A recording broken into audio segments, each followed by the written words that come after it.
हिंदी साहित्य संपूर्ण घटना चक्र क्विक रिवीजन विद आरती शर्मा। दोस्तों, आपको मेरा चैनल पसंद आए तो इसे शेयर करें, लाइक करें, सब्सक्राइब करें। साथ ही साथ मेरे वीडियोस के अगले नोटिफिकेशंस को पाने के लिए बेल आइकन को प्रेस करें।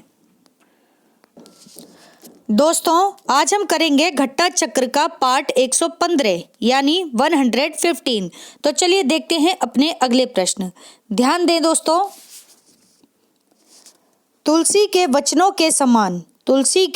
के समान रहीम के वचन भी हिंदी भाषी भूभाग में सर्वसाधारण के मुंह पर रहते हैं। यह किसका कथन है? फिर से सुने। तुलसी के वचनों के समान रहीम के वचन भी हिंदी भाषी भूभाग में सर्वसाधारण के मुंह पर रहते हैं। ठीक है, तो यह किसका कथन है? तो ऑप्शन सी रामचंद्र शुक्ल का कथन है। ठीक है, रामचंद्र शुक्ल।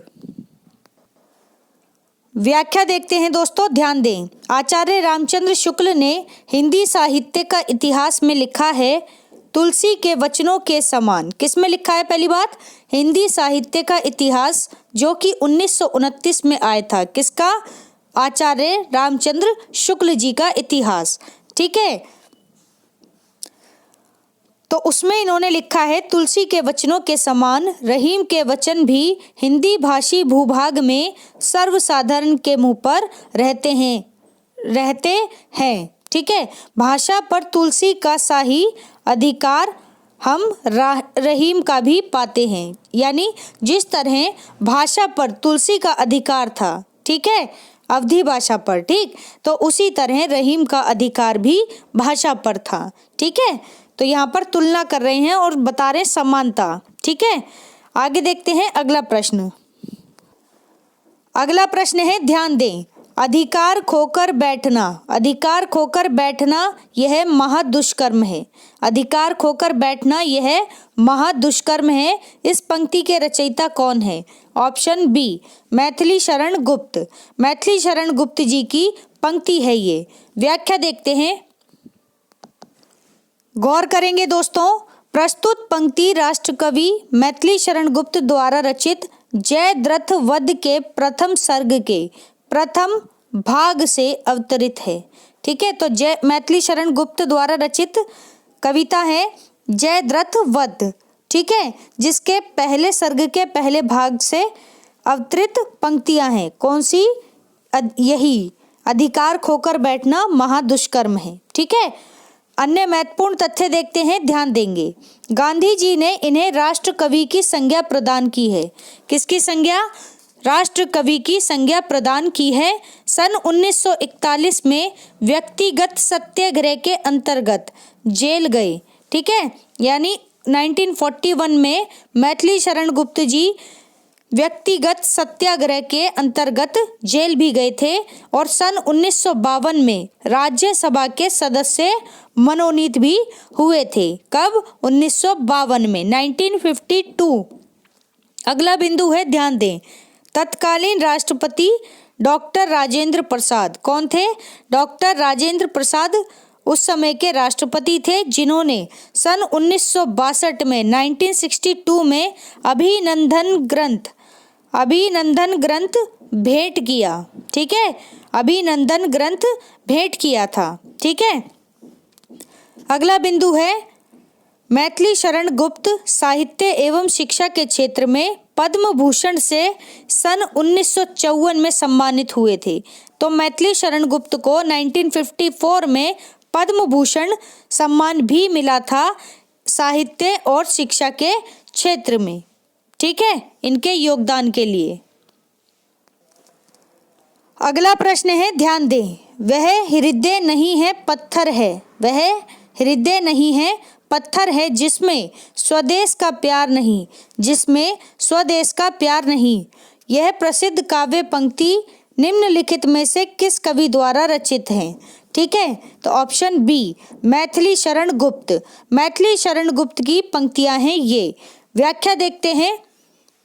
वह हृदय नहीं है पत्थर है, वह हृदय नहीं है, पत्थर है जिसमें स्वदेश का प्यार नहीं, जिसमें स्वदेश का प्यार नहीं। यह प्रसिद्ध काव्य पंक्ति मैथिली शरण गुप्त की है। मैथिली शरण गुप्त की काव्य पंक्तियां हैं।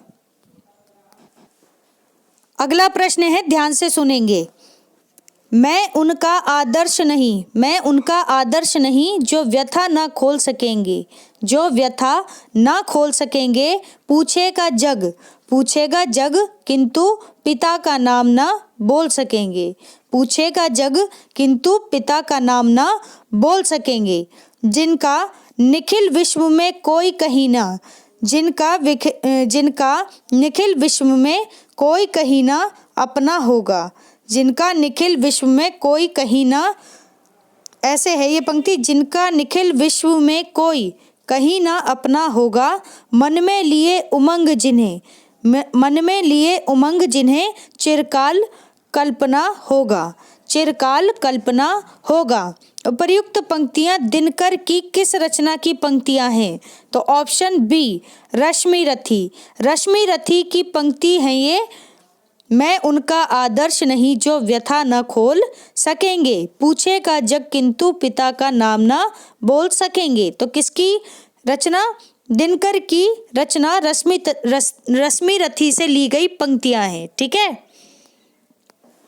व्याख्या देखते हैं, ध्यान दें। उपर्युक्त पंक्तियां रामधारी सिंह दिनकर की रचना रश्मि रथी से ली गई पंक्तियां हैं। इस रचना में कर्ण के जीवन में घटित प्रसंगों के संदर्भ में कवि ने आज के जीवन के अनेक प्रश्नों और संवेदनाओं को, दृष्टियों और चिंतन पद्धतियों को, मूल्यों और आकांक्षाओं को उद्घाटित किया है। ठीक है, तो क्या है इसमें? तो इस रचना में कर्ण के जीवन में जो घटित प्रसंग हैं उनके संदर्भ में कवि ने आज के जीवन के अनेक प्रश्न और संवेदनाओं को, दृष्टियों और जो चिंतन है, चिंतन पद्धतियां हैं उनको, मूल्यों और आकांक्षाओं को उद्घाटित किया है। ठीक है, वर्तमान में रखकर। अगला प्रश्न है, ध्यान दे दोस्तों। मैं रथ का टूटा हुआ पहिया, मैं रथ का टूटा हुआ पहिया हूँ लेकिन मुझे फेंको मत, लेकिन मुझे फेंको मत। ये किस कवि की पंक्तियां हैं? ऑप्शन ए धर्मवीर भारती, धर्मवीर भारती की पंक्तियां हैं।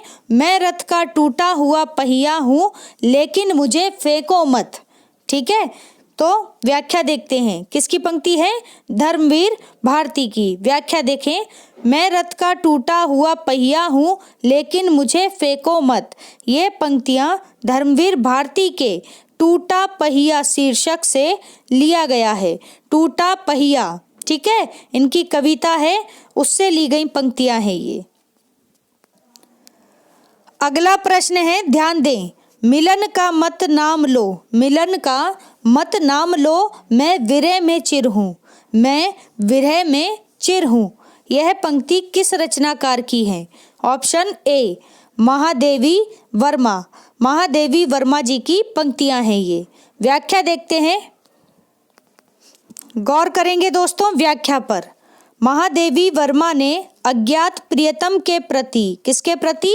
अज्ञात प्रियतम के प्रति प्रणय निवेदन किया है, किंतु उनका प्रणय दुख प्रदान है। कैसा है?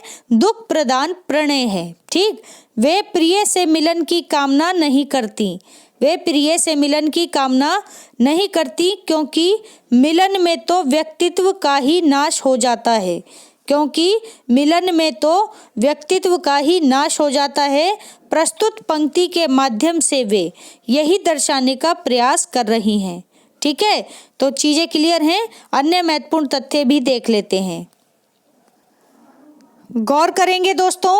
महादेवी वर्मा को आधुनिक मीरा कहा जाता है। क्या कहा जाता है? आधुनिक मीरा कहा जाता है।